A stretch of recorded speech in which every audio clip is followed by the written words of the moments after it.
All right. I'm going to do a separate problem of finding the domain and range of a piecewise function. Now, I just made this function up right here. I just graphed it.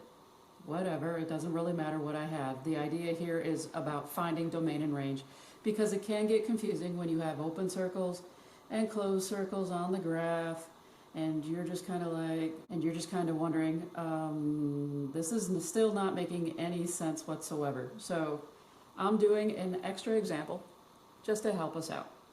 And I'm going to do the domain and range a little different than what I've ever done in the past. So, first off, domain, again, are x values. They are from left to right. What I'm going to do is I'm going to take all of these open and closed circles and arrows, and I'm going to put it all on one line so that it'll make sense. So, I'm D for domain. At -4, I have an open circle. All right. And then it went to a solid circle at -3. Now, as I'm traveling, this is still along the x, so these are supposed to line up. Kind of make that work. If they line up, and this is at -3, it turns out that it also has this open circle here, which is connected to here at 0, 1, and then it's connected here at 2, 1 with an open circle, and then it goes on forever that way.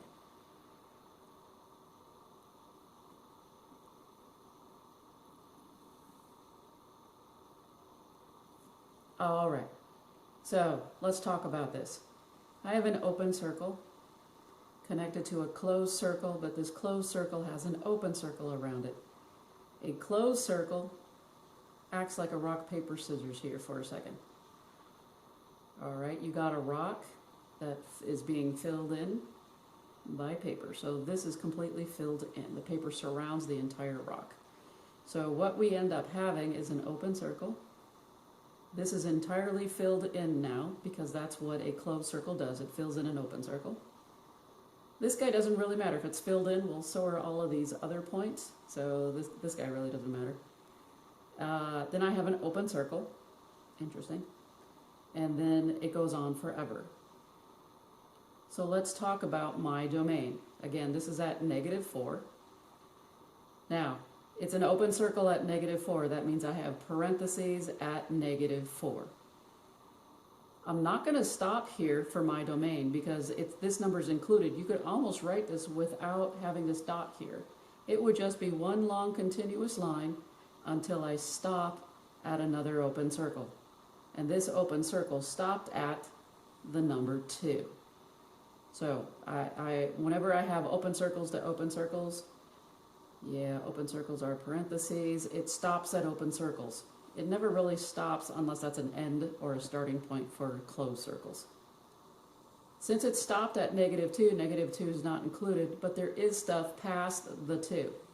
So what I'm going to do is I'm going to use a union symbol, and I'm going to pick up where I stopped at. I'm going to start at 2, and then it goes on to positive infinity. So this is my domain. It goes from -4 to -4 to 2. Open circles, what this is telling me. So it goes from 2 to infinity. Let's do the range on this problem. Now I'm going to do the up and downward motion on this one for this graph. So let me move it over a little bit so we can watch what I'm doing. I'm going to start at the very bottom of this graph at -1. At -1, we said that that was an open circle. And then at 0, all right, yeah, it's going up. Even though that's a -3, we're going from -1 to 0 on the y-axis, so you got to really watch yourself. So at 0, it's closed. Then there is a gap between, again, we're doing y values, from here to here. So this means that there's a gap between 0 and 1. And when we're at 1, you can see all of the open circles. You've got the one at -3 and the one at 2 on the x, but it's also filled in. well, it's also filled in here and here and here and here. So this big dot, that's nice, but that's meant to confuse the student. So everybody in between these open circles are filled in. From 1, it goes up and up and up forever. So just tilt it up this way and it goes up forever. So when I have an open and a closed together at the same spot, it gets filled in. My range then is going to be, where did I start at? And it's always from the bottom and you work your way up. So it started at what? -1, open circle means parentheses, -1. Where did my graph stop at? Well, it stopped at, in this case, y equals 0. And since it was filled in, it gets a bracket. A gap means that there's going to be a union. And I'm going to pick up where it started again. So it started again at y equals 1. It was filled in, so it's a bracket. And then it goes on to infinity. And there you go. There's my range for this graph that I just drew for you. There are a couple other things that we could do with this. We could tell that this is a discontinuous function because I got a gap or a jump in it.